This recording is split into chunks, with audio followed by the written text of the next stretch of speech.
안녕하세요. 과학의 눈으로 세상을 보는 과학 커뮤니케이터 궤도입니다.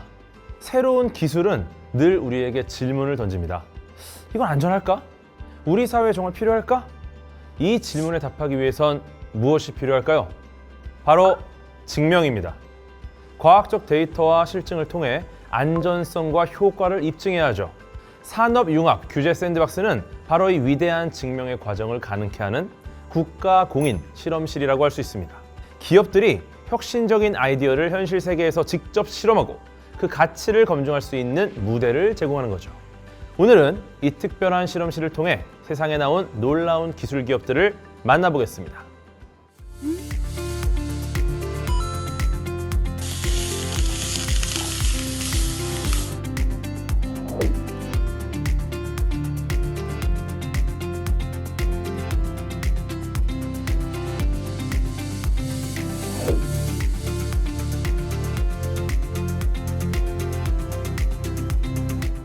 방금 보신 것처럼 로봇이 우리를 대신해 배달해주는 세상, 생각만 해도 편리하고 즐겁지 않습니까? 이러한 혁신을 현실로 만들기 위해 도전한 기업이 있습니다. 바로 로보티즈입니다. 로보티즈는 스스로 위치와 경로를 파악해 목적지까지 자율주행하는 실외 자율주행 로봇을 개발했습니다. 이 로봇의 핵심은 바로 인공지능 두뇌입니다. 로봇은 단순히 GPS만으로 움직이는 게 아닙니다. 카메라, 라이다 센서 등으로 주변 환경을 3차원으로 인식하고 딥러닝 기반의 AI가 사람, 자전거, 장애물 등을 실시간으로 파악하고 예측하며 가장 안전한 경로를 찾아내죠. 수많은 변수가 가득한 복잡한 보행 환경을 이해하고 판단하는 로봇이라고 할 수 있습니다. 하지만 이 첨단 기술의 로봇은 아주 뜻밖의 법규와 마주하게 됩니다. 여러분, 이 최첨단 로봇이 현행법상 무엇으로 분류되는지 아십니까? 놀랍게도 차입니다. 도로교통법상 동력으로 움직이는 것은 모두 차에 해당하기 때문입니다. 차는 어디로 다녀야 하죠? 그렇죠, 차도입니다. 이 로봇은 사람과 함께 보도로 다녀야 하는데 법적으로는 보도나 횡단보도로 통행하는 것이 금지된 모순적인 상황에 놓인 겁니다. 그런데 더 큰 장벽이 있었죠. 바로 개인정보보호법입니다. 로봇이 안전하게 주행하려면 카메라로 주변을 촬영해야 하는데 행인이 찍힌다면 식별할 수 있는 개인정보의 수집, 이용에 제한이 된다는 거죠. 로보티즈는 이 문제를 풀기 위해 하나의 과학적인 가설을 세웁니다. 우리의 AI 로봇은 고도의 기술로 통제되기 때문에 보행자의 안전을 위협하지 않고 안전하게 공존할 수 있다. 하지만 이 가설을 어떻게 증명할 수 있을까요? 실제 도시, 실제 사람들 사이에서 데이터를 축적하며 안전성을 입증하는 실험이 필요했습니다. 바로 이때 산업융합 규제 샌드박스가 이들을 위한 거대한 도시 실험실을 허가받게 도움을 줍니다. 로보티즈에게 서울 강서구 마곡지구라는 실제 환경에서 국내 최초로 보행자가 이동 중인 일반 보도에서 로봇을 운행하며 기술을 검증하고 안정성을 확보할 수 있게 단계별로 확대되는 실증 특례를 부여했죠. 이 실증 특례에도 엄격한 조건들이 붙었습니다. 왜냐? 시민의 안전이 최우선이었으니까요. 먼저 무슨 일이 생기면 즉시 대처할 수 있도록 항상 현장 요원이 로봇과 함께 동행했습니다. 보행자의 안전을 위해 최고 속도를 제한하는 등 경찰청이 제시한 여러 주행 안전 조치도 반드시 이행해야 했고요. 가장 중요했던 개인정보 문제 역시 촬영된 영상 속 얼굴을 즉시 알아볼 수 없도록 비식별 조치를 하는 등 행정안전부가 제시한 보호 조치를 철저히 따랐습니다. 이러한 단계적 실증을 거쳐 현재는 실외 이동 로봇 운행 안전 인증 제도가 마련되어 현장 요원이 로봇 옆에 상시 동행하지 않아도 안전하게 운행할 수 있게 되었습니다. 기술과 제도가 함께 진화한 것이죠. 로보티즈는 실증 기간에 수많은 데이터를 축적하며 자신들의 가설, 즉 AI 로봇은 보행자와 안전하게 공존할 수 있다라는 것을 완벽하게 증명해냈습니다. 로보티즈는 이러한 성과를 바탕으로 사업화를 본격화하고 있습니다. 양천구 3개 공원에서 식음료 배달 서비스를 시작했는데요. 이는 기존의 공원에서 운영하던 재활용 수거 서비스에 더해 앱을 통한 식음료 배달 서비스를 추가로 도입한 것입니다. 근린 공원 내 식음료 배달, 쓰레기 수거, 야간 순찰까지 다양한 서비스를 제공하며 시민들의 생활 편의를 높이고 있습니다.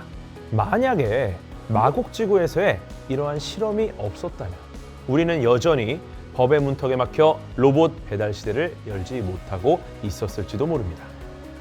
하나의 기업이 던진 용감한 도전이 규제 샌드박스라는 과학적인 시스템을 만나 국내 로봇 산업 전체가 성장할 수 있는 중요한 전기를 마련한 것입니다.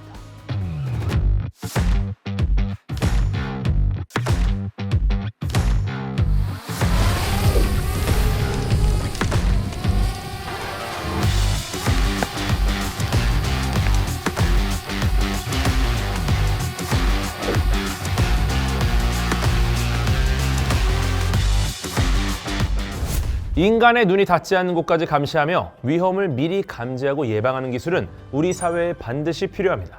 이번에 소개해드릴 기업 아르고스타인은 바로 이 하늘의 눈, 드론을 통해 우리 사회의 안전망을 획기적으로 넓히려 한 곳입니다.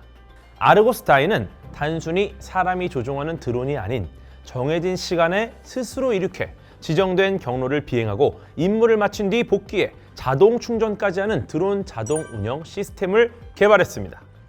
이 드론에는 아주 특별한 눈이 달려 있습니다. 바로 열화상 카메라죠. 이 카메라를 이용하면 어두운 밤에도 작은 불씨나 사람의 체온을 감지해 화재를 조기에 발견하거나 범죄 취약 시간대에 순찰하며 범죄 억제 효과를 높일 수 있습니다. 과학기술이 만든 가장 효율적인 파수꾼인 셈이죠. 하지만 이 똑똑한 파수꾼은 임무를 시작하기도 전에 아주 근본적인 딜레마와 마주하게 됩니다. 바로 사생활 침해의 가능성입니다. 안전을 위해선 세상을 봐야 하는데 사생활을 위해선 보면 안 되는 것들이 있죠. 현행 개인정보보호법상 정보 주체의 동의 없이 사람을 식별할 수 있는 영상을 촬영하는 것은 엄격히 제한됩니다. 공공의 안전이라는 대의 명분이 있었지만 드론이 비행하며 불특정 다수를 촬영할 수 있다는 점 때문에 이 훌륭한 시스템은 창고를 벗어날 수 없었죠. 안전과 사생활이라는 두 가치가 충돌한 겁니다.